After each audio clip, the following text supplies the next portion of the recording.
We can move these meetings early. That was probably mountain time though, wasn't it? That was probably mountain time. I'm just kidding. Okay, we're going to call the meeting to order. This is the Grand Traverse County Board of Commissioners Equalization Meeting for Tuesday, April 9th, 2019. And we'll start with roll call, please. You don't want to do the pledge first? I know it's not on there, but usually. You know, let's do the pledge. Thank you, Lonnie. I pledge allegiance To the flag of the United States of America and to the republic for which it stands, one nation, under God, indivisible, with liberty and justice for all. Thank you. Roll call, please. Okay. Wheelock, Yes, ma'am. Lapointe, Here. Jewett, Present. Hundley, Here. Kofia, Klaus, Here. Henschel. Yours doesn't work. Present. Okay, first public comment. Will you please read the rules? Any person shall be permitted to address a meeting of the Board of Commissioners which is required to be open to the public under the provisions of the Michigan Open Meetings Act. Public comment shall be carried out in accordance with the following board rules and procedures. Any person wishing to address the board shall state his or her name and address. Persons may address the board on matters or issues which are relevant and germane to county government as determined by the chairperson. No person shall be allowed to speak more than once on the same matter, excluding time needed to answer commissioners' questions, if any. The chairperson shall control the amount of time each person shall be allowed to speak, which shall not exceed 3 minutes. The chairperson may, at his or her discretion, allow an additional opportunity or time to speak if determined germane and necessary to the discussion. Public comment will be solicited during the 2 public comment periods noted in Rule 5.4 Order of Business. However, public comment may be received during the meeting when a specific agenda topic is scheduled for discussion by the board. Prior to the first public comment, the chairperson will indicate the topics on the agenda for which public comment will be accepted. Members of the public wishing to comment should raise their hand or pass a note to the clerk in order to be recognized and shall not address the board until called upon by the chairperson. Please be respectful and refrain from personal or political attacks. Okay, do we have anyone for public comment this morning? Please jump right up there. Seeing none. We're on item 3, equalization, presentation and adoption of annual report as required by MCL 211.34, page 3 in your packet. Take it away, Mr. Jim Baker. Good morning. Good morning, Jim. Jim Baker, Director of Equalization, and I'm excited to be here today. I'm excited to present this report to you. It represents a lot of moving parts that we put together, we send it out, gather it back in, and then we compile it for this report for you today.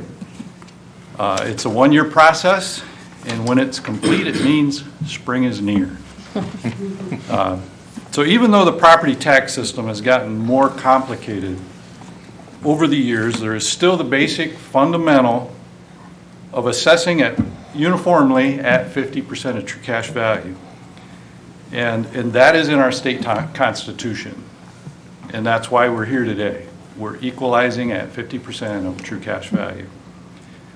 A 3-way check and balance system of local, county, and state government has been set up by statute to accomplish the constitutional mandate. The role of the county is to study property sales and predict property value in each local unit, in each class of property within that unit, and establish a true cash value. The study of true cash value for this report today was completed last December, again a year ago, and it is on our website. Next year I'll include a link in your packet so you could actually look at the study that generated the true cash values that we're equalizing at 50% of today. Each local unit assessor was given this study or their portion of it, and again it was on the website, and they use property sales to establish value within their local units, and they assessed at 50% of value on a parcel by parcel basis.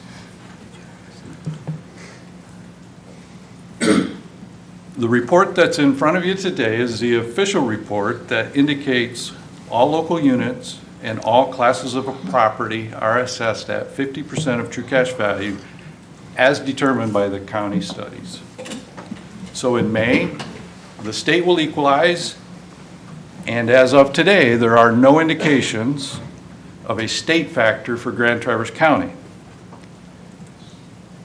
The state has received study and equalization report information throughout the year, and there have been no indications made that there's any opposition to anything we've done. So we've worked with the state along through that one-year process. This is your meeting. I'm always open to how I can serve you better, and I'd be willing to entertain any questions or comments.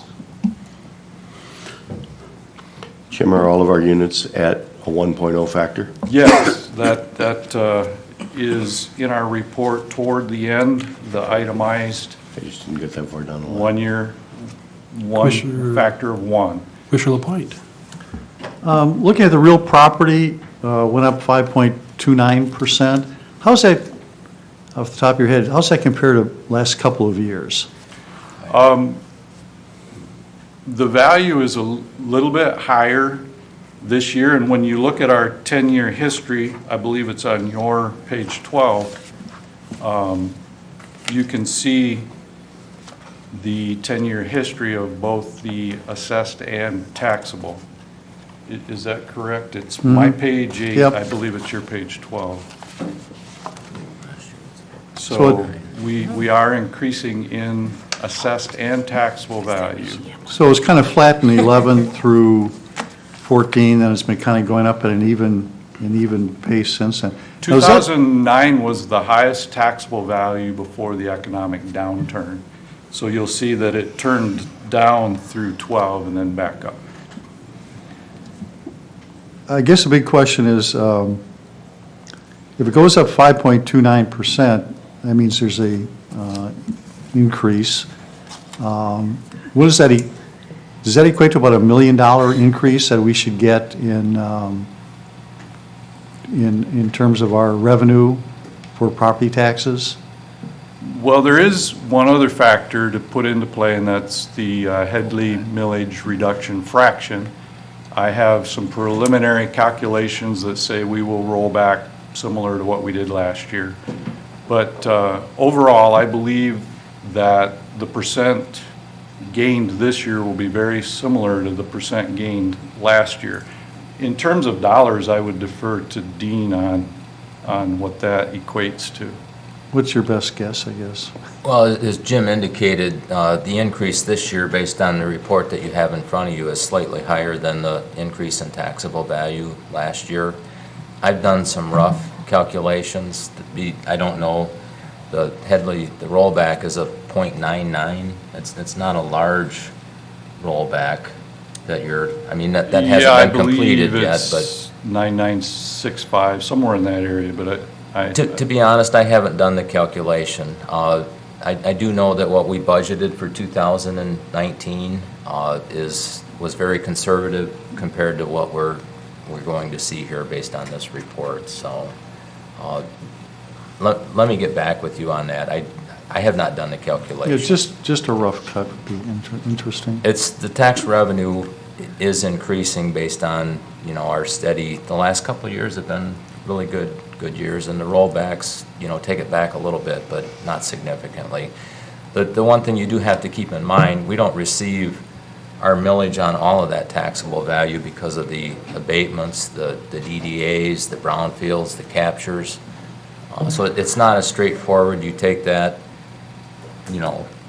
taxable value times our millage rate to come up with the total revenue that the county receives, because we do not get all of that revenue. There's quite a bit of capture. This report is the ad valorem report, and there are taxable values attributed to those special acts parcels that Dean was saying that are not part of this report. So it's not an all-encompassing report of revenue. It's for the process of equalizing at 50% of true cash value on the ad valorem parcels, meaning parcels that are, their assessment was placed by value. So it's not all encompassing in, on the revenue side. Jim, could you go into a little more detail on the, what some of these things mean, like ad valorem, Ad valorem. real property, personal property? Yep. Ad valorem means that they're assessed based on value. They're not assessed based on an agreement that they're going to pay a certain amount, you know, a PILT or some of the special acts kinds of things.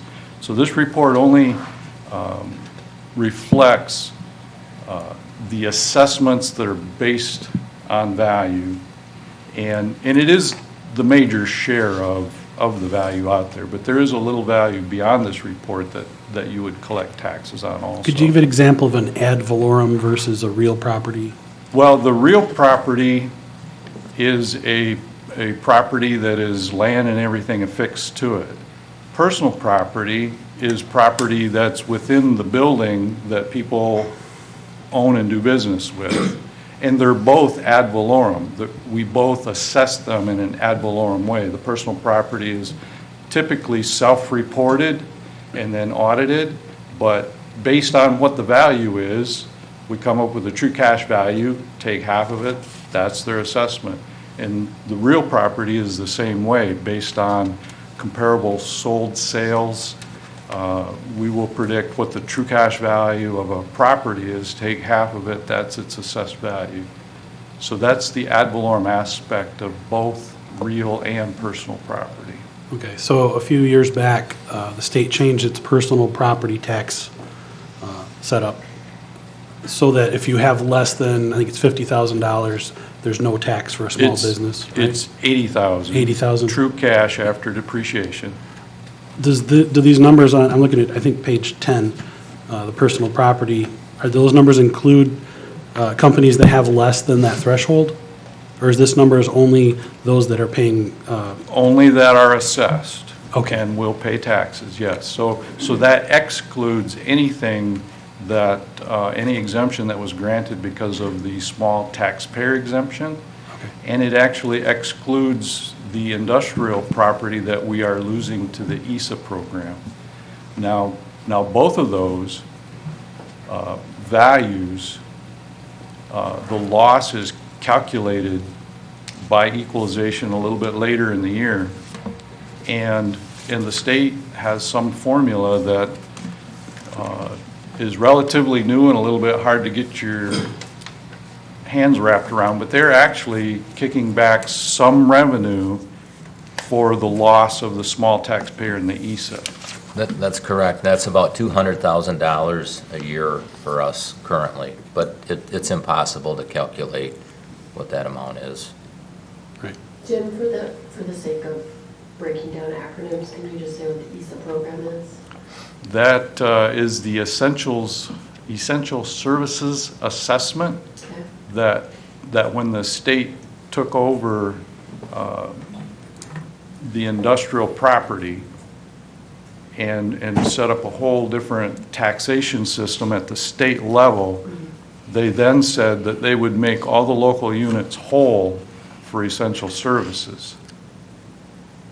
And so the industrial property, personal properties, pay the state money in an effort to make the local units whole on essential services, and they have some formula, they divvy it back down to all the local units.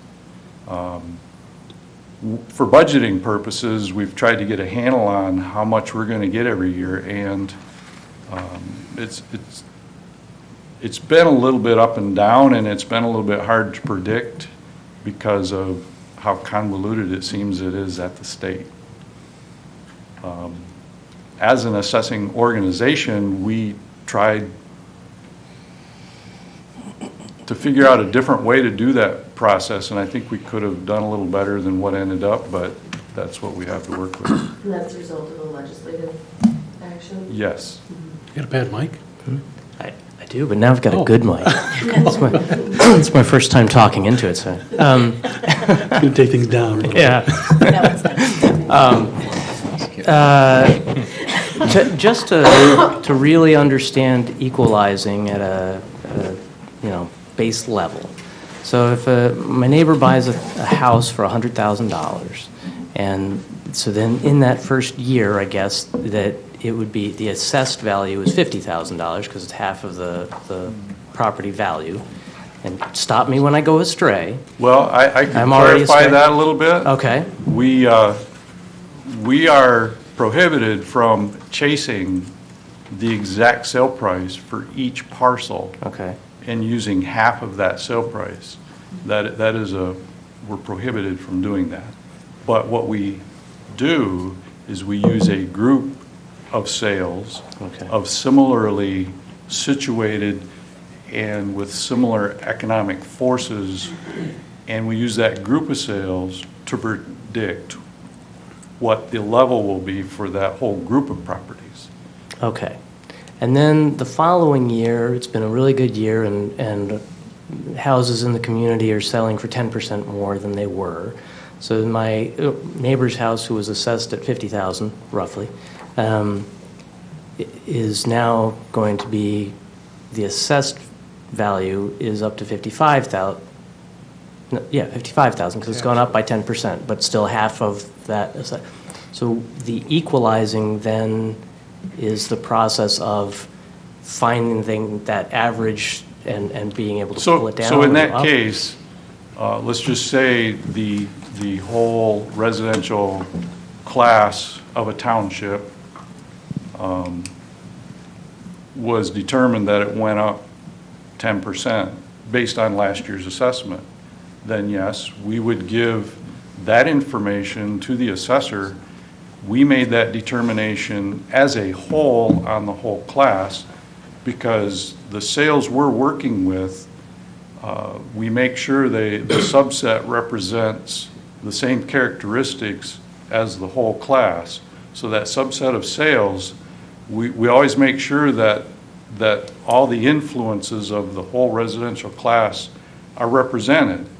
And then when we study that, we can predict that you need to come up with this amount of true cash value, 10% higher true cash value than last year's true cash value. And then when they start looking at their individual neighborhoods within their township, they may raise some 12 and some 8, and, they fine tune the process. But because our subset is studied and matches the whole class, then it always works out. They use market data to get their individuals. We use market data to get the overall. We meet, and that's the result of this report. Okay. And then the last question on this kind of level is, so if the taxable values go up by 10%, equalized, I guess, goes up by 10%, my understanding on Headley and Prop A and the way that works is the county as a whole, or the taxing district, their revenue as a whole is not allowed to go up by more than the lesser of 5% or national inflation. Correct. So if inflation is 1.8%, no matter how hot our market is, we are not allowed to get more than 1.8% increase in our tax revenue without going to the public and getting an additional millage. Right, and again, I go back to what I said as far as the system has gotten more complicated over the years. And so once we step past the assessed value and then start talking taxable and beyond, we're past the scope of this report. Okay, thank you. There's also Headley override is a mechanism where we would decide to put on a ballot and the people would have to agree, right? And that would override the limitations on taxes. Well, right. Yeah. I didn't know that Headley override was. Yeah, that's, But it has to kick out to the. I was curious if the public authorized a full Headley override, what would our difference in revenue be? Not that it would ever happen, but just, Significant. yeah. have that number immediately at your fingertips. Anyway, It'd be an increase in tax revenue to the county of approximately $2.5 million okay. annually. Okay, wow. How do you know that, Chris? Dean knows it, Okay. so I asked him. Well, that's a significant change in your millage rate, because we were initially authorized to levy 6.2, and we're down to 4.9246 or something like that. Yeah. Yeah, that would be a significant increase. Okay, Snowball chances. yeah. I have, as, in my former life as a city attorney, I've written those ballot proposal language, and it's a very wordy, complicated proposal. And if you look at those ballot proposals statewide, most of the time they fail because of the way it is worded. It's worded in a complicated way. Did yours pass? No. Okay. Can it be worded in a less complicated way, or are you saying just based on? To fully comply with the state's election laws, you have to write it. You have to write it in a way to inform the voters, this is what you're voting on. Right. And so it is, you can't, to answer your question, no, you can't. Commissioner Wheelock? Jim, a few years ago, the State Tax Tribunal beat us up pretty bad about the black stores thing. Is that getting any better? It actually is kind of taken off nationwide, and Michigan was one of the first states to get beat up about it. I'm a member of an international assessing organization, and it seems to be the buzz in international, meaning nationwide. And it shows that we are some of the first states to have to deal with it. I think that there's a case in the Upper Peninsula that might have kind of slowed this a little bit and kind of stemmed the tide somewhat. I believe that here in Grand Traverse County, the values of our big box stores are reasonable. I mean, they weren't, they were negotiated in some way or another with assessors, but it seemed as if the assessors held the value pretty good, at least in this area. But I think you take areas that get farther away from population, that's where they took the real beating. You know, I'm thinking of the closing of the Kmart and the Toms and Acme. Oh. You know, those could be huge hits to those communities if they, you know, go to the tax tribunal and they get that clearance or get that blessing, if you will, to roll that tax value back. I can comment on the Menards case if you want. So what Jim is referring to in the UP is Menards versus Escanaba, where the Court of Appeals said, when dark store cases, tax tribunal, you've applied the criteria incorrectly, and so it's favorable to us and local units of government. The good news is that's a published decision. It didn't go any further. The Supreme Court affirmed the Court of Appeals, and there's in committee right now, I forget the name of the Senate bill, but there's a Senate bill in committee where the legislature would say to the tax tribunal, you will apply the right criteria when you consider these issues. Because we had you know, Home Depot and Yeah. Home Depot and was it Myers that applied a couple of years ago. And, Even and the Grand Menards Traverse and Mall, Blair and. Grand Traverse Mall. And you know, Yeah. we took Garfield Township took some huge hits on that. You know, and the county did. We actually had to pay money back. Right. And, you know, that's unfortunate because those were very viable businesses at the point, but the tax tribunal still applied the dark stores philosophy Yeah. to very active, viable businesses, and I didn't understand how they could do that at that time. And So, yeah, Sonny, if you remember 6 years ago, there were those cases, and we tried to intervene in those cases, and the tribunal would not let us, would not allow us to have not allow us to enter those cases. To the point that it's in the legislature right now, I've actually been in touch with the folks in Marquette and we're back on this issue. I think Commissioner Hunley's been maybe researching this as well, but what I've learned is that it's come up in the legislature multiple times over the last several sessions. And the question, the open question is whether it'll ever make it out of committee and be adopted. So a question that I would love for us to just think about is whether we want to talk to our representative and senator to find out where they are, do they support this, and if that's something that we might want to ask them to advocate for, so that they hear from us. So I just know, something coming up session after session in the legislature is no guarantee that it'll ever see the light of day out of committee, so.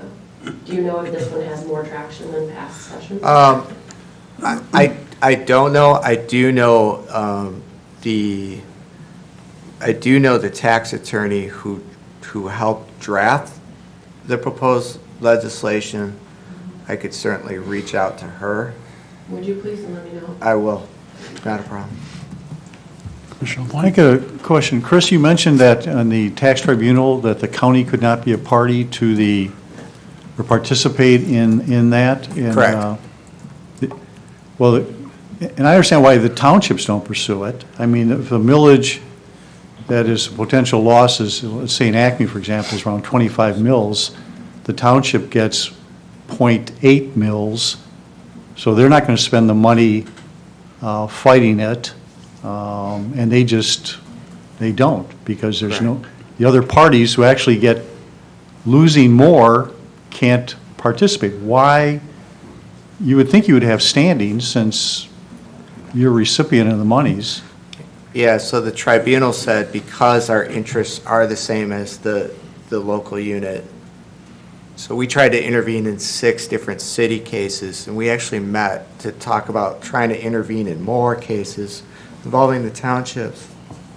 And the tribunal said because your interests are protected through the local unit, it's the responsibility of the city or township, and the county cannot intervene. So we actually have a order from the tribunal where the tribunal judge says you can't intervene in these cases. Can you participate? No. I mean, we can show up and watch, but we can't make any type of arguments to the tribunal. Jim? I would note that we do currently have 2 different policies on our books that help local units financially. They're not huge helps, but actually during the mall case, I believe a fair amount of money was spent by the county in conjunction with Garfield to hire appraisals and stuff like that. So we Okay. do have 2 policies on the books.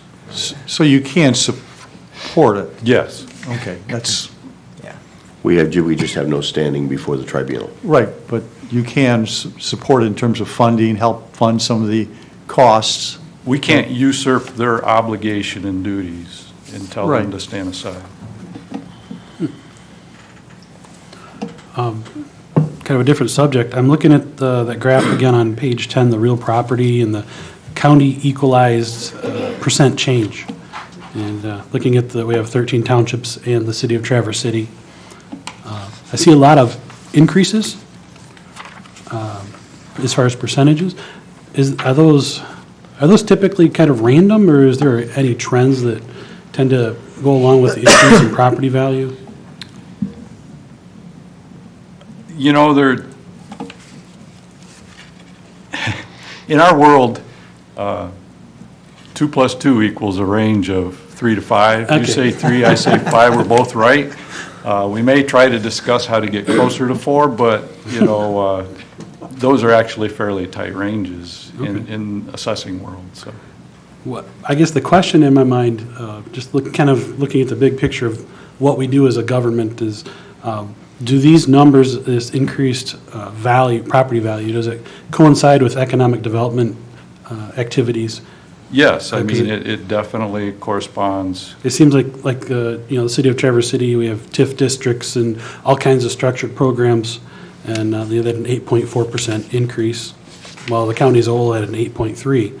But looking at, some of the other townships, they had, well, Union had 18%, but it's such a drop in the bucket of property value versus, but, look at some of the people that beat the trend, Acme, Blair, Fife Lake, Garfield, Green Lake, or, no, not Green Lake, Long Lake. Long Lake, Paradise. There's like 5 that really beat the trend. And I'm just wondering if there's. Well, and what I noticed is Union seemed to kind of become maybe a bedroom community to what's going on here. Yeah. And that could be just a fact of the housing situation. You know, people are moving out farther from the city because the housing's so expensive here. We've had years that there's only been 2 or 3 possible total sales in Uniontown. Yeah. So you have 2 sales and your percentage looks crazy. Right. You know, because it's just the way it is. Okay. Any other commissioner questions? As always, it's a very good report, very thorough, Jim, and we appreciate your efforts. And we appreciate your support. All right. Do we need a motion to accept this? There's a resolution in your packet. Yeah. I move that we adopt the 2019 equalized valuations for each of the various units of government recommended by the Grand Traverse County Equalization Director as contained in this report pursuant to section 211.34 MCL 1948 as amended. Support. Okay, moved by Kafia, supported by Wheelock to accept this report. Any discussion? All in favor, say aye. Aye. Any opposed, say nay. Motion carries. Thank you, Jim. Thanks, Jim. Okay, we are on to item 4. This is the Municipal Employees Retirement System, MERS, information for a statement of fiduciary position as of 12/31/18 on page 29 in your packet. Yes, good morning. We have several items from MERS that we have either asked for or the board has asked for early this year. First and foremost is the statement of, well, you asked to go back and have MERS look at a lower rate of return. MERS has done that. They have provided you 4 different scenarios in a February 14th document. You have that document with you. MERS has also sent an email to the county indicating that they are going to reduce their anticipated rate of return from 7.75 to 7.35. So they are recognizing that their 7.75 may be a little more aggressive than what is going to actually occur. You also have a 2019 carve-out of the construction code defined benefit in your packet, as well as the statement of financial position at the end of the year of 2018. So we wanted to present those documents to you, have a discussion about what information is contained within those documents if you choose, and most importantly have a discussion about what do we want to do next specific to the pension. Okay. MERS isn't going to be here? MERS was not planned to be at this meeting. I thought they No. were going to be. Actually, I think, isn't the president of MERS here later today? We are meeting with the administration of MERS with, in an annual meet, or not an annual meeting, but a meeting today with local officials. Okay. I spent quite a bit of time looking at this, and I would have hoped that they would have given us this is the detail. I would have hoped they would have given us an executive summary as opposed to just jumping into this. I mean, trying to figure out this has been carved out was kind of difficult to understand. Then there seemed to be a lot of discussion between, my interpretation was, a lot of this was based upon the numbers, the forecast in 2017, or the numbers they had available then versus what they have available now, and I found this very confusing, and I've spent quite a bit of time looking at the MERS documents. Are you going to go through this? Well, and another question, surplus fund is key through this, and it's not clear to me what that really is and how that plays into this. So I don't know if I have a question there or just saying, well, I looked at a lot of numbers and get the gist on some things, but So this document, the February 14th document, was a document provided to us by MERS at the request of the board. The board said at their first meeting with MERS, we have questions about what that 7.75 annual rate of return is. Can we trust that? Is that going to get us where we need to be in at the end of our amortization agreement. They provided us this information, we reviewed it. We have a recommendation on how we can go forward, but we really felt that we needed to provide you the information as an update because you requested it. Now, we can go through the digestion of this either now or in the future, point to point, but we lost $1 million in assets in 2018. We know that. We don't know what the impact of that is on our overall percentage of funding. We don't know what has occurred in the first quarter of 2019. We know that it was a significant gain. We don't know what that gain would be. Anecdotally, off the cuff, we would like to say we probably made that $1 million back. So we want to do something to be a little more aggressive with the payment of the pension obligation to make sure that we hit our goal at a minimum at the end of the amortization agreement, hopefully before that. The information contained in the 4 different scenarios it is only as good as you take what they are saying as the market value and the market performance of each of those scenarios. That requires that you trust their performance. Yes. You can't get there. I understand, I understand that.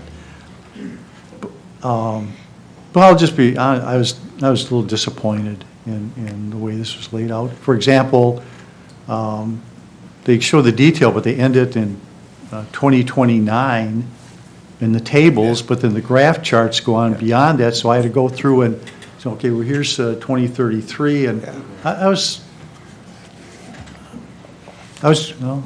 just disappointed. So we are hosting a meeting today as a venue for MERS to meet with any local official that wants to meet with the president of MERS, Chris Rose, as well as Tony Rajenovich, our local rep.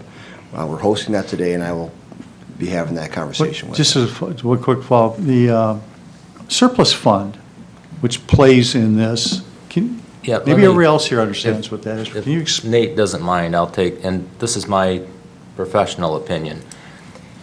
When we made, well, based on the 16-year projection, which is, was done a couple years ago, and things have changed. The email from Mr. DeRose that's in your packet, I don't know what page it's on.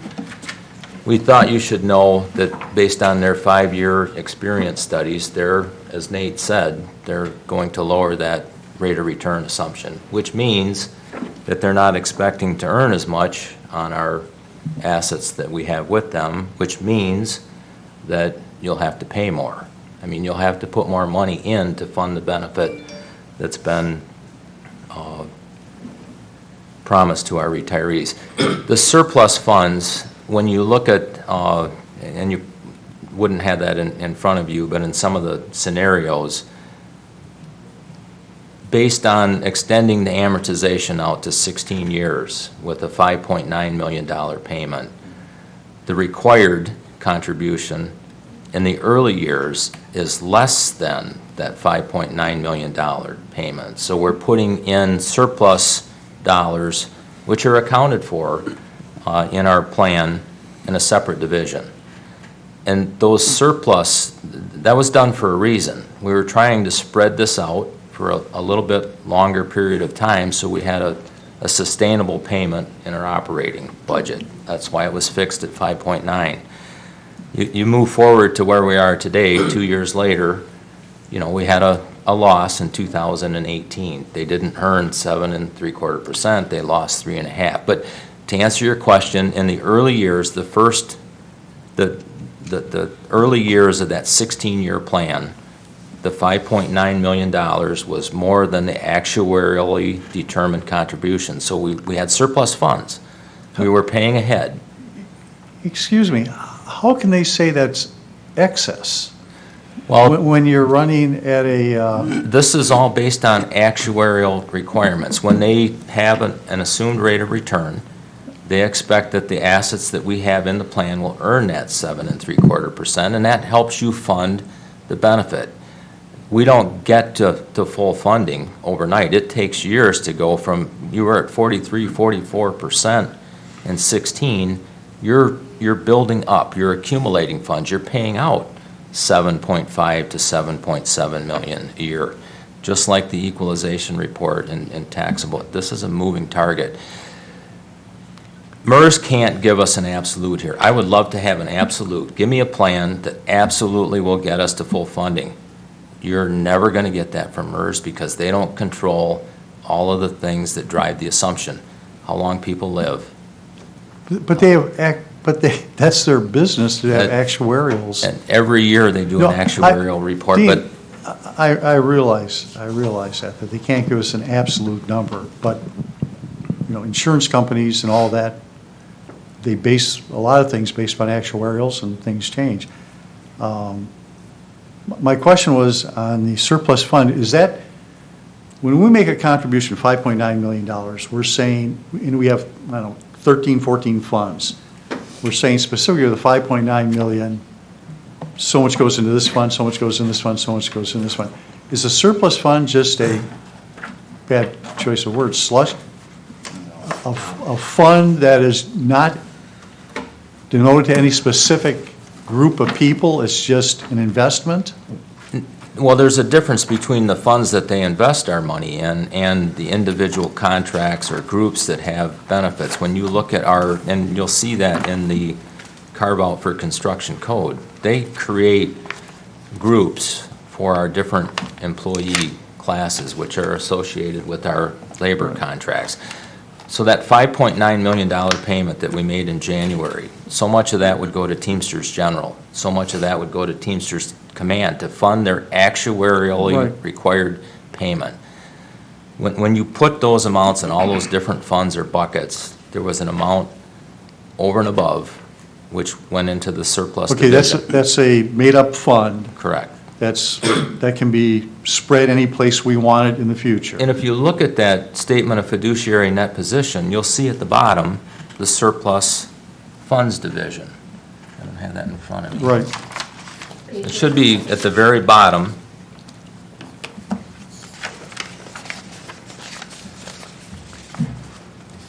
I don't know what page it's on. I've got to get you an iPad, Dean. We're having problems with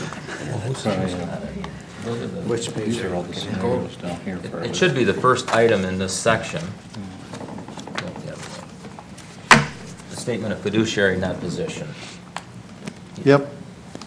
At the bottom, the last division should be that surplus funds division.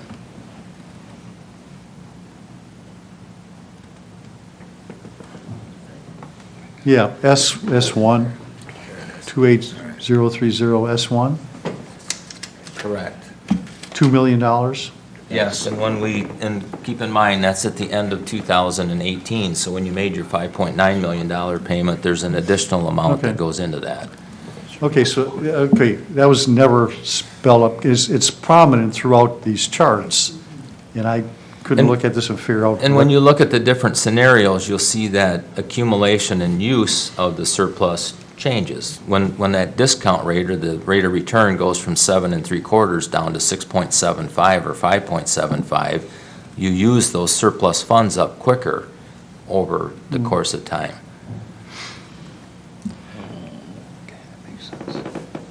But yes, the short answer is that currently, the $5.9 million payment with a 7 3/4% rate of return, we are funding in advance. But that was planned because we were facing an increasing payment over 12 years, so we went to 16, added 4 years onto the end, trying to make a level payment over the course of that 16-year period so that you could build that into your budget. You didn't have the big spike in your budget. Move forward 2 years, MERS is telling us in 2021, our contributions are going to be affected by a lower rate of return, going down to 7.35%, which means that you'll have to pay more in. But looking at that 16-year plan that was done in 2017, things have changed. They didn't make their rate of return in 18, so we've fallen a little bit behind. We also know that that was based on the 7 3/4%.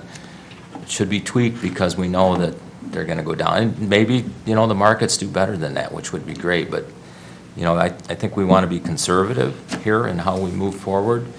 And it's hard to get, we know in the first quarter, at least what I've seen, our return on our assets should be somewhere between 10 and 15%. That's a pretty good first quarter.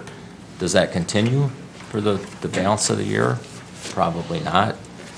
But, we can't tell you, how do we look? And we made the $5.9 million payment in the first quarter too, so we timed that right this year.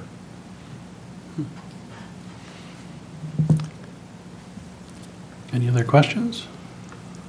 But if I could, to Gordy's point, MERS, we don't have actuarials that we use on a day-to-day basis to look at our pension system. We rely on what MERS tells us, and MERS does use actuarials, or actuaries, to give us this information. So we have to rely on what we have been given to some degree, because we don't have any other way to counter it. All we are acting on is a feeling and a suspicion that this doesn't smell right. So we have to do something different to ensure that we are doing the right thing as a county. So without having that benefit, I guess, we're kind of relying on the information that MERS does give us. I was disappointed as well, Gordy. I mean, 2029, what does that date even mean? I'm not sure why that date is even. So we will be talking with Tony today about that information, but. If I look at 2029, it stops 2029, but if I assume the chart extends beyond that, and you don't see the number, but you can follow along, and we're still on, so the chart is correct, I assume. I assume. Commissioner Hundley? The data table doesn't reflect on the chart, but we'll assume. No, That would be one. Nate is absolutely correct. On a personal level, I've already received from Nationwide my first quarter retirement report within a week. Got it yesterday in the mail. Why can't MERS do the same for us? And I think we're going to bluntly ask Tony and Chris today, we need more timely, we need to look at this every quarter. To wait,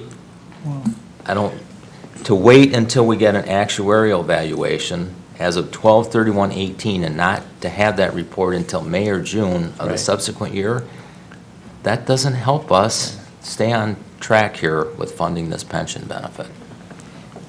So I share all of the concerns about the presentation of it, the big report, the 90-page report, and it goes into detail about each of the different categories. And at this level, I was just baffled by it, and it doesn't help me make decisions about, okay, well, what should we be contributing in at the end of the day, right?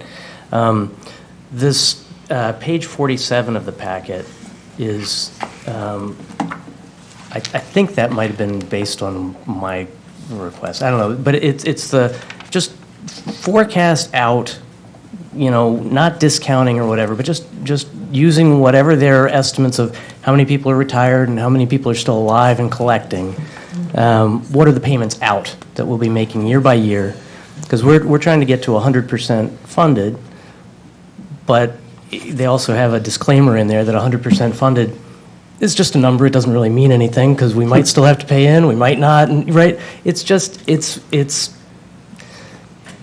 kind of swag numbers because that's the nature of it. You're talking about big estimates with a lot of variables that nobody can really get their arms around.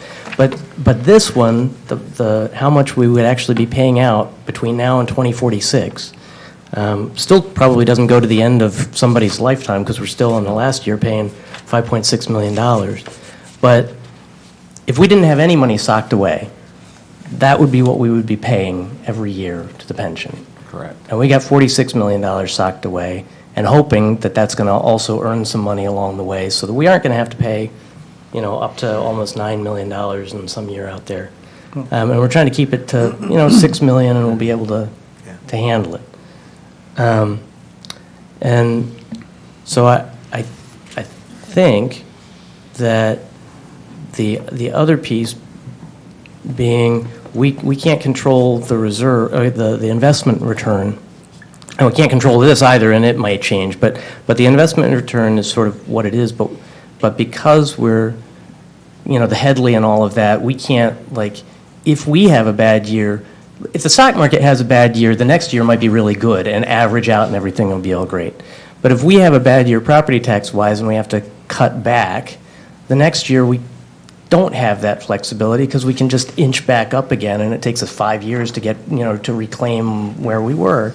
So we have to err on the side of caution, and of these, I'm glad they're pulling down their estimate to 7.3 or whatever, but I mean, I think if we as a county decide we want to base it on 5 3/4 or 6 or something, that's probably safer, and balancing, socking enough money away so that we don't get hit by some crazy bill down the line, but at the same time, not taxing people today because we might need it 20 years from now. I mean, they should keep their money until we need it, right? So it's that balance. But that, I just wanted to call attention to that one, because all the other numbers where they're talking about the valuation assets and the actuarial accrued liability and to this day, I still can't make too terribly much sense of it, especially when those numbers don't even ultimately mean anything, so. I think, just to speak for a second, what we're looking at is the difference between a 401k style retirement and a pension retirement. And the attraction for an employee for a pension is we're taking all of the random variables on us so that they don't have to. And that's why a pension is so attractive, because it's basically a guarantee you're going to get this much, whereas those of us that have a 401k, if the market does bad, we're taking on the random risk. So it's to be expected. We have a pension system. We have to deal with some randomness. Gordy? Okay, just follow up on that. I guess I didn't really look at that chart that Commissioner Hunley just mentioned. But this is a true statement, isn't it? That if we're 100% funded, on the last day, the last employee walks out the door, who's a part of the defined benefit, if the actuarials hold true, if the market projections hold true, we pay no more money into the fund. Correct. So the money should be all, so if we had been 100% funded all along, we would not be in this dilemma. We're catching up for monies that weren't paid previously. It's as simple as that. So the goal is still to get to 100% funded, so we're only paying for expenses we're incurring that year. And that's why you see on those charts in 2023 or whatever the date is, 2032, we're paying at this rate to get up to 100%. Once we get 100%, it drops dramatically. Because the assets continue to pay the benefits, and you're still earning on the assets that are, yes. So in 2023, we have fewer current employees eligible for defined benefit, and we're only contributing for them. Since we're at 100%, all the people already retired are being covered by the investment, the asset that's MERS is sitting on. So That's the goal. So it's all the assumptions hold true. Yeah. well, they were using 10-year smoothing, I think, on their return on investment, and they've cut it back to 5. We can't get excited if 1 year the market goes down 3% and their forecast is 6 3/4 or something. Right. Nor can we get excited if it goes up 20% and go, my goodness, now we don't have to put any more money into it. So I think we have to hold, anyone who's making investing has to hold firm to the projection and not get excited on 1 year spikes. I agree with that, and I think that's to pick a course. If this commission could pick a course that they're going to be conservative but aggressive to pay that debt down and stick with that for a few years, it'd be great. Because if you look at the MERS report they did early this year, we lost 3.5% in the market in 2018, but their overall long-term investment is over 9%. So we have a plan in place. We have an amortization agreement that gets us out of this issue in 2034. We don't trust it. We saw that the first year of that amortization agreement, we fell short by about $1 million. We want to make that up, and we want to make sure that we're at the end, at least by the end of the amortization agreement. Commissioner Wheelock? I guess the point that I would also make, though, is because they were short in 2018, I don't think we have to get in a big panic to do anything right this minute either. You know, we made the decision to enter into this 16-year plan, you know, and it's easy to sit here and say, well, you know, there's going to be ups and downs. Well, was this just happened to be a down? I don't know that, you know, and my problem with MERS has always been a lot of different things, but one of them is their assumption that everyone who ever worked for Grand Traverse County is going to live to 88.6 years, and they're going to draw those full benefits. It's not going to happen, you know, and we've seen all different kinds of numbers over the years of what percentage you really need to be funded to have an equate. I've seen numbers down as low as 65% and up as high as 86%, but I've never seen numbers that really justify having to be 100% funded. You know, and the question, one of the questions with MERS becomes, okay, if we get to 2034, the last Grand Traverse County employee who is on defined benefit is no longer deriving benefit, what happens to that money? Do we get it back? Do they continue to invest it? They aren't going to, we don't have people to which to pay it out to. So what happens to that money? If there is in fact a surplus at the end of the time that the last defined benefit employee is drawing money, what happens to that money? And I don't think MERS has ever explained it. You know, you talk about, you know, the actuarials and the short payments, you know, that are being perceived. You know, let us not forget that MERS has done an actuarial every single year. Grand Traverse County has always made that payment, but yet we continue to be funded lower. You know, obviously I have trust issues with MERS, you know, and I've never been bashful about saying that, you know, but the fact is that their projections both on revenue and expenditures, as far as I'm concerned, are wrong. So it's just, you know, and this is probably more defined and more detailed than most reports I see from MERS in the history. But the fact is, there's a lot of, at least from my perspective, there's a lot of useless information in this report. You know, I'd like to have some better numbers as to how much are you paying out. You know, how much do we project that we're paying out? You know, how many people are you paying out? You know, because we know that number is going to continue to go down, because, you know, we haven't put any new employees on defined benefit except for in the circuit court since 2001. You know, so you know, we've made a lot of very sound decisions by eliminating defined benefits clear back in 2001, entering into this 16-year amortization program. You know, we have a plan in place. Let's pay attention to that plan. But let's not get all excited about the fact that 2018 didn't perform as well as we thought it would. I agree. Does staff, I guess I feel like looking at these scenarios, we should consider a policy of paying more than what the base is. I was wondering if staff had a recommendation or a feeling on what we should do.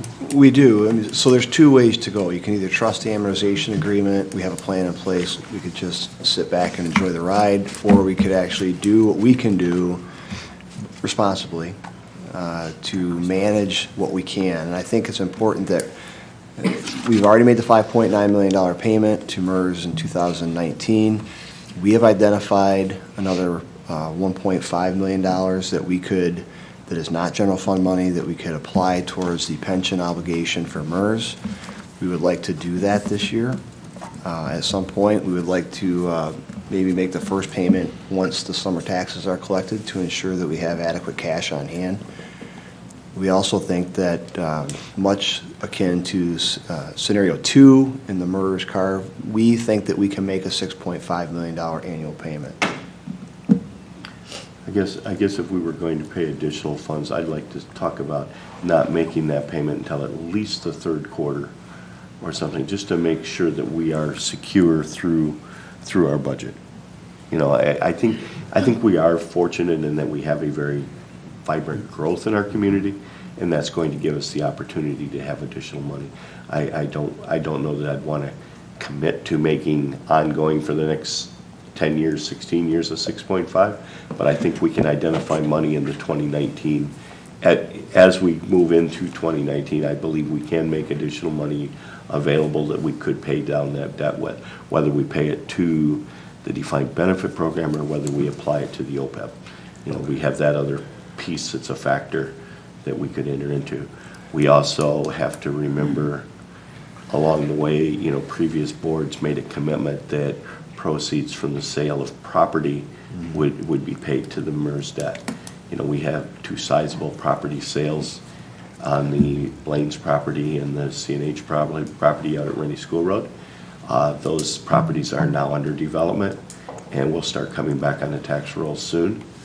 And once that is done, we're going to be able to start identifying some proceeds that we have. You know, the money that we collected has been reinvested in paying for the traffic light and those kind of things at this point.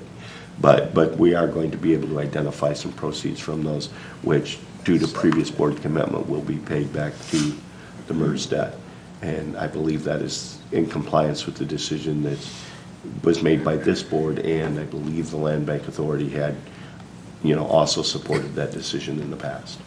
That is actually about half of the required or recommended payment was from the land bank proceeds.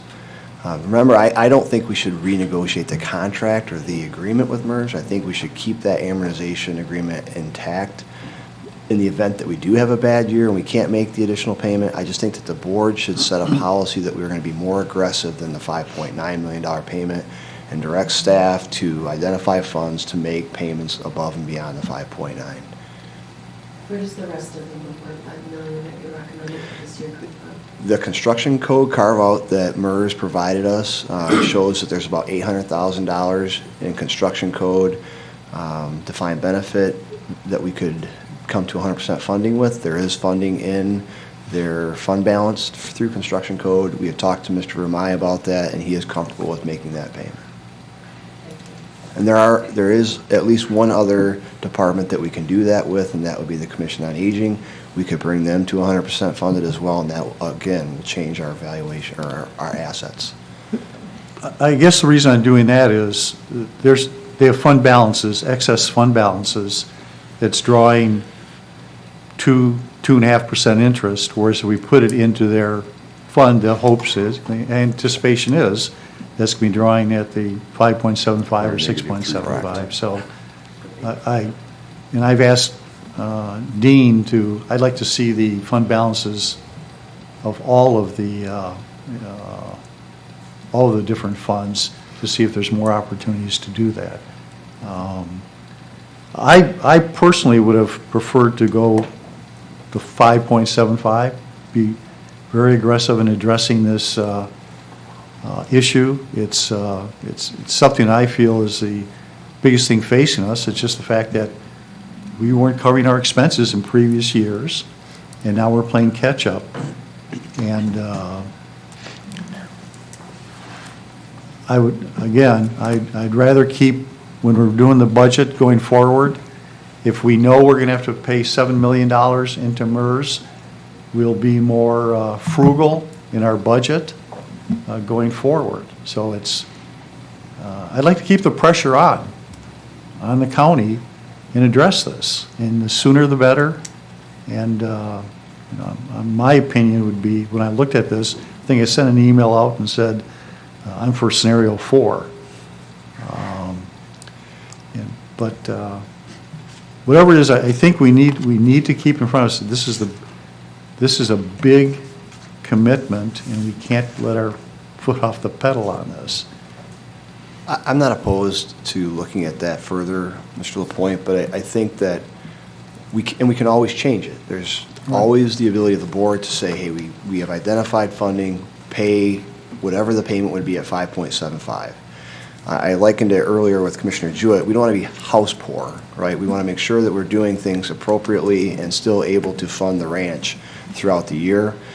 Each percentage increase in an employee pay is $256,000 across the entire budget. So depending on what we do, I think in early May, mid-May with the goal-setting session, this commission can identify what they want to focus on for 2019 and beyond. With that session, I think that might be an appropriate discussion after that. Okay. From what some Commissioner Wheelock said was waiting till later in the year to make the payment to make sure we're cash. Would, if we split our payments each year over the quarters, could that accomplish the same thing? And also, as Commissioner LaPointe had pointed out at one point, mitigate the risk of a down quarter. Well, we talked about that, either doing monthly, having a plan going forward, making monthly payment, $2 averaging. Make monthly payments or quarterly payments versus, you're a winner if you make them January 1, the market goes up. You're a loser if you put it in January 1 and the market Yeah. goes down. You'd love to put it in December 31st. So to kind of average that out, I think financial planner people would say that you do dollar averaging and, and set that up as a program that we just assume that's what we're going to do. We're going to make monthly payments or quarterly payments. And the money that we've got that we're waiting to make payments is drawing 2.5% interest. I think that's the latest that, we want to make sure that that's sitting over there also. So it's, Commissioner Wheelock, would that accomplish the goal of your intention? Yeah, I don't know one way or the other. You know, we've talked about the MERS thing and how much respect you have for their investment policies and those kind of things over the years. You know, we, at one point, we actually had, and, you know, I know that many people thought it was an unpopular discussion about bonding the issue, you know, and there's some pretty sound logic behind doing it. One of the problems with it is that if you bonded the issue, were we able to hold the money and invest it ourselves and then make the payments quarterly or whatever, or did we immediately have to turn the money over to MERS? And, you know, at least from my perspective, I supported the idea of bonding, but I did not support the idea of giving it to MERS because I didn't trust their investments.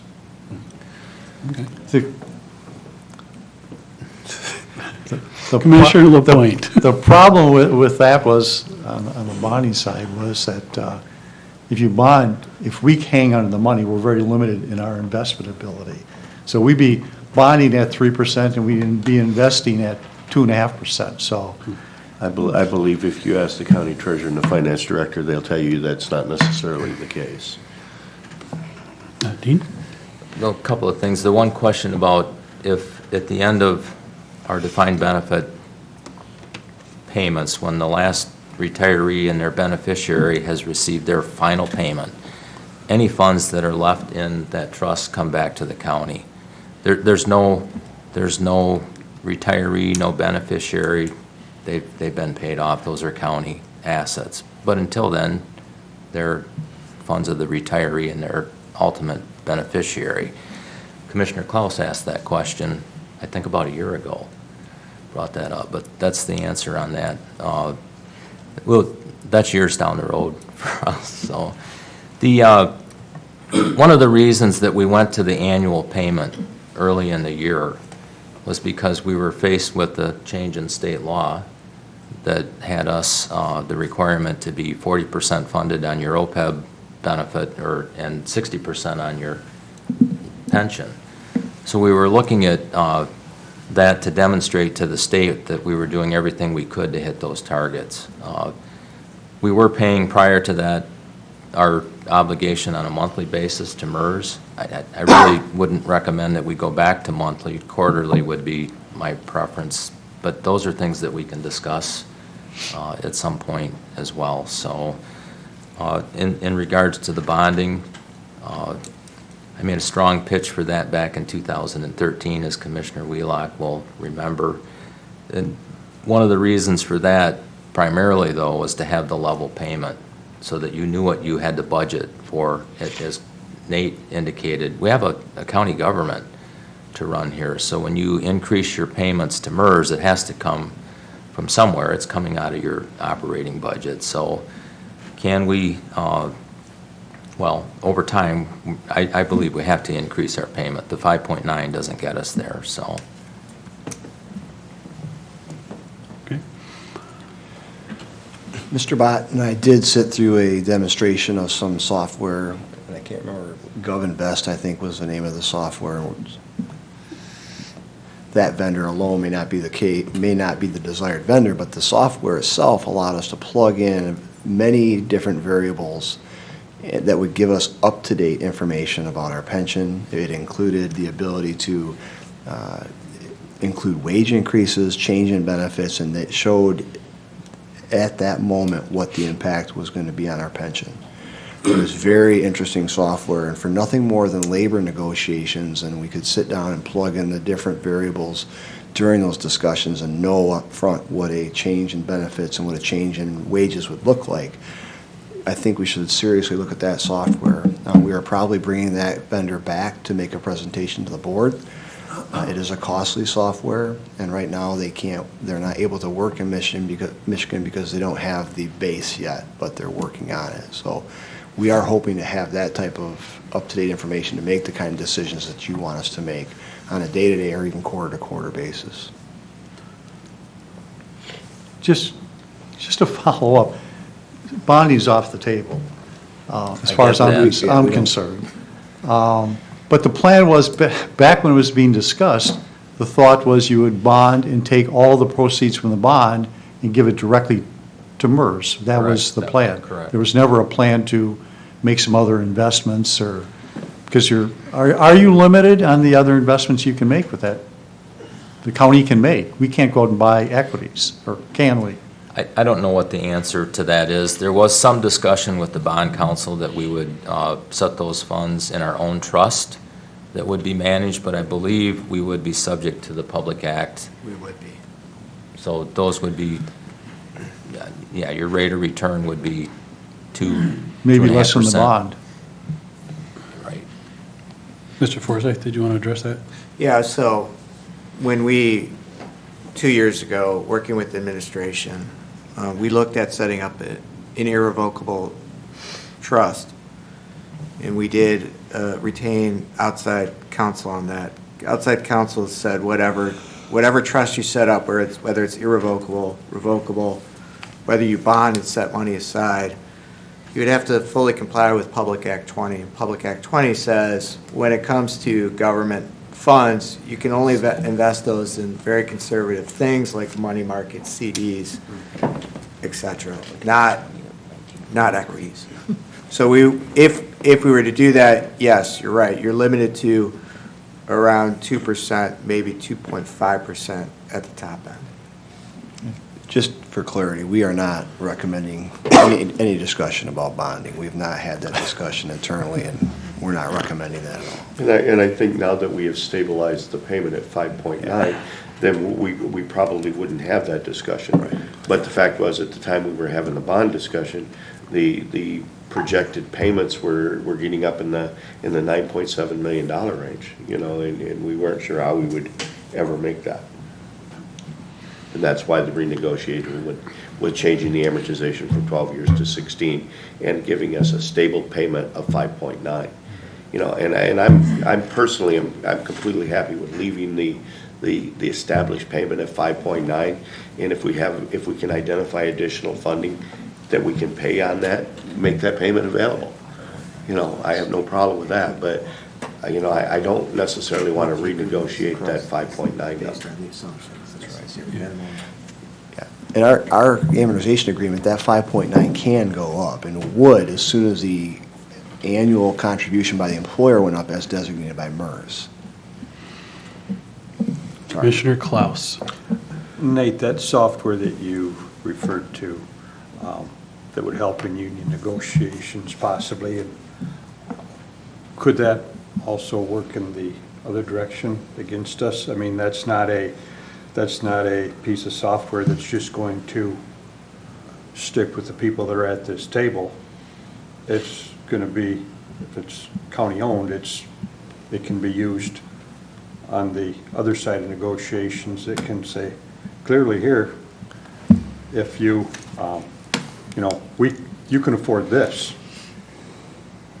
Certainly. I Okay. think that any information that's out there could be used in negotiations, and if they knew that we had the ability to pay is part of the labor negotiations, but it's not the entirety of the negotiation. Right, just, But knowledge is power from our perspective. We were hoping to get a little bit of insight and have some control over the information about our own pension right.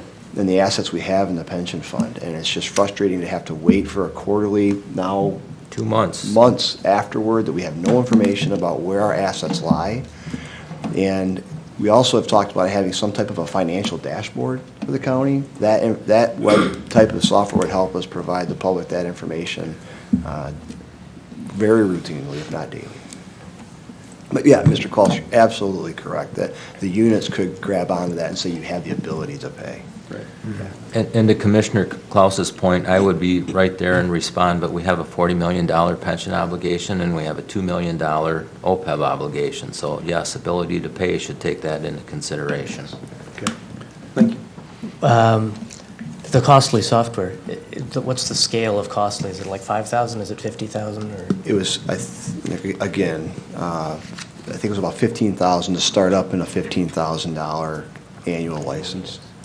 About right. And it does depend on how, they're trying to gain some traction with other municipalities in the state. They're actually talking to MERS, and they're just getting involved in the state of Michigan, so. It was so impressive from a layman's point of view that I asked the gentleman, why isn't MERS using this software?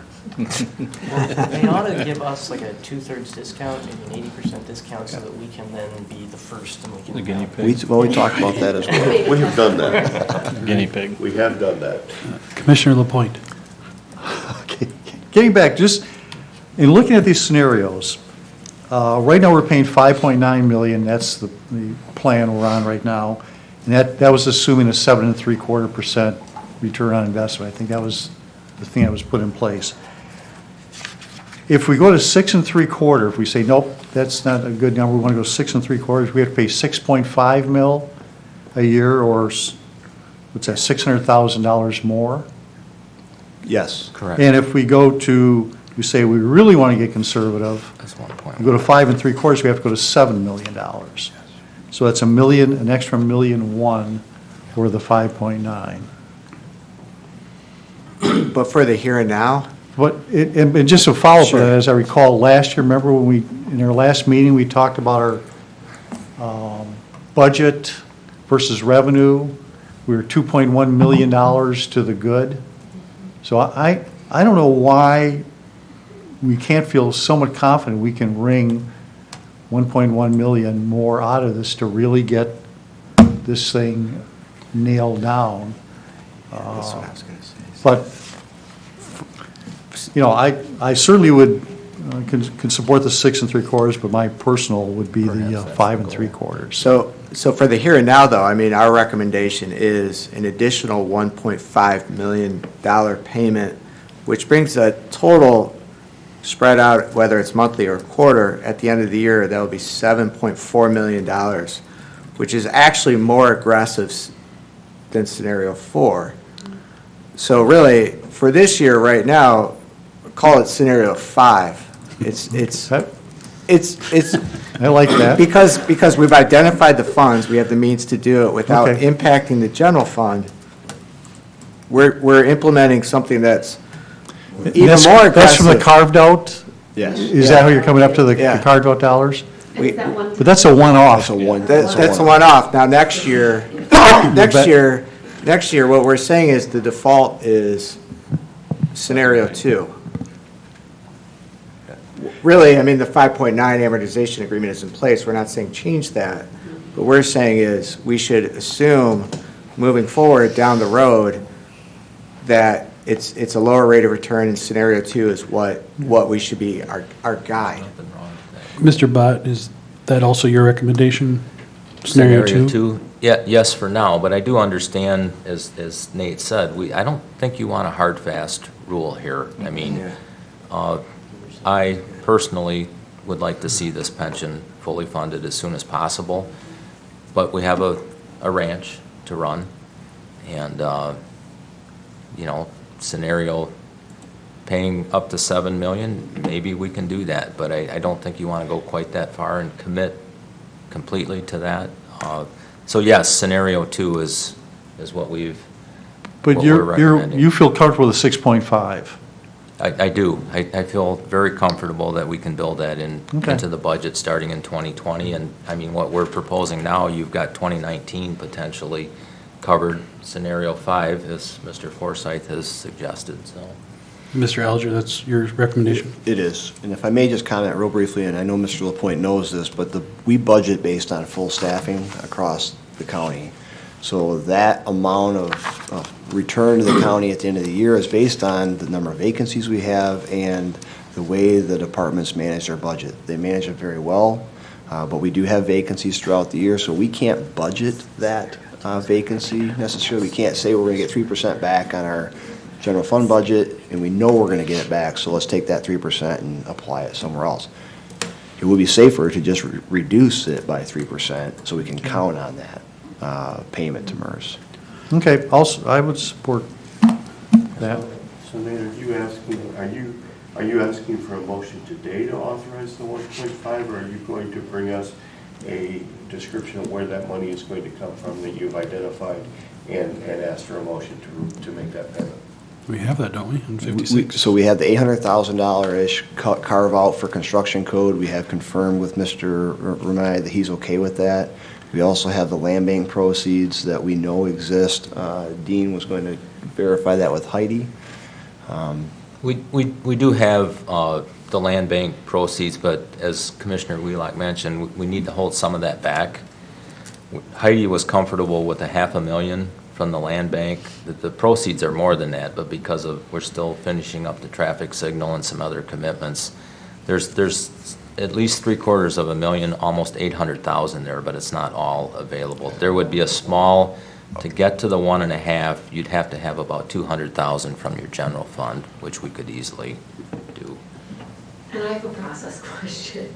So this meeting was called as the equalization meeting, right? That's required by law, but are we now in the study session portion? We are not in a study session. There was some reference to study session in my materials, so. We're Not in the not. materials, that's been this was described as in the original notice of meetings for the year, and then even up to last week, this was still being called a study session.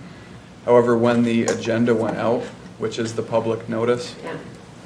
it went out more than 18 hours and it did not mention this as a study session, so. Okay, so we can take action on We can. items here. Well, we already did, moved, but yeah. Okay, thank you for clarifying that. What I'd like to see is a payment policy, not to renegotiate anything with MERS, but as a board, having a payment policy that would reflect the scenario 2 as recommended by staff as the what we expect to budget. And we still have, if things get tight in the future, we can still adjust our policy down as low as our agreement with MERS, but just so we have an agreed expectation that we're going to move forward with scenario 2 as our baseline. And then, I know Commissioner Lapointe would like to go a little tighter, but we can also make extra payments. Right. So so perhaps part of that policy would state that budget surpluses will be applied or giving strong consideration to be applied towards the pension debt. Is there comfort with us having this as a proposed action item at our next regular meeting? Yeah. Give staff time to put all of what our discussions together and Yeah, bring so to us at the next meeting? I'll make a motion that we request staff to come forward with a payment policy for our MERS reflecting the scenario 2 as presented today, with quarterly payments each year and the amount that's reflected there. And the carve-outs. Yeah, and also I guess it would be that's a policy, but also a recommended resolution for the carve-outs as presented today. So, Well, if we're going to look at the carve-out for construction code, do we also want to look at the carve-out for COA? Oh, if I could, that's already been done. Okay. In 2017, the Commission on Aging made a payment of almost $750,000 to be fully funded. What we were implying today, when we get our next valuation, we want to keep the Commission on Aging at 100% funding. We don't know what we might have to pay to keep them there. So is this the final actuarial from 2018, or do we have more Sonny, can you hold that detailed one? information coming? I made a motion to ask staff to come up with a resolution for a new policy, Support. supported by LaPointe. Now we can discuss. Go ahead. Sorry. I just wondered, is this the final actuarial, or will we get additional information from MERS as of the end of 2018? We will. Because I don't usually expect to see that for at least 6 to 7 months after the end of the year. End of May, sometime in June, but that will come back to you as well. That is their most accurate report that they do every year, but it does take 5 months at least after the end of the year to have that done. Okay. Any other questions? Bonnie? Before your motion, Commissioner LaPointe made a motion, Oh, which did was he? not seconded, but it was the motion to use scenario 2 as identified. Did you make it as a motion, or you? I didn't think so. I didn't think so I either. heard you say you supported. Okay. Did I use the word move in there? But it was never seconded, was it? It was not seconded. Well, the chair didn't recognize it as a Lack of motion, support. so. Okay. But if anyone ever does make a motion and I miss it, please point it out to me. Thank you. Okay. My understanding is with scenario 2, if MERS, their projections fall short, we're still going to get this program completed within the time allotted, is it 13 years? Well, we hope. Or, yeah. Yeah, that is our Our goal intention. is to get our goal. That is our intention. Yeah, if everything they're saying comes true, meaning their projections are correct, we're going to get there a couple years early. Yeah, so what they're saying is they're going to drop their own assumed rate of return to 7.35%. The county is going to implement a policy to pay their obligation at a rate of 6.75%. And in 19, we're going to pay $1.5 million extra towards that pension obligation. I think that's a pretty good swing. I agree. All right, any other discussion on the motion? Okay, all in favor, say aye. Aye. Any opposed, say no. Thank you. Motion carries. Yes, thank you. All right, any further discussion on this topic before we move on? All right, second public comment. Come on up, say your name and where you're from. Bruce Moore, 3363 Summerleaf Drive in East Bay Township. I'm in Commissioner LaPointe's district. In your meeting this afternoon with MERS, I would express profound disappointment in the usefulness of the executive summary that they provided. I would ask them specifically if there are any legal prohibitions from doing stochastic modeling and presenting stochastic modeling to to their customers. I would specifically ask for a stochastic model with variables for type of plan selected by the beneficiaries, the age of beneficiaries, and also stochastic with respect to investment returns. One problem with pension plans is that they're based in a lot of law that was written in the 1970s. At that time, it was computationally impossible to do a lot of types of modeling that are trivial today, and using modern modeling techniques, they could provide you much more useful information. They should be able to provide you with the probability that the payment stream will have to be extended past 2032, and the probability that you will have to pony up more than the 5.9 million in the amortization agreement, and a lot of other information. The modeling that they provided you it's really quite inadequate. Thank you. Thank you. Anyone else for public comment? Sheriff? All right, seeing none, we are adjourned. Goodness.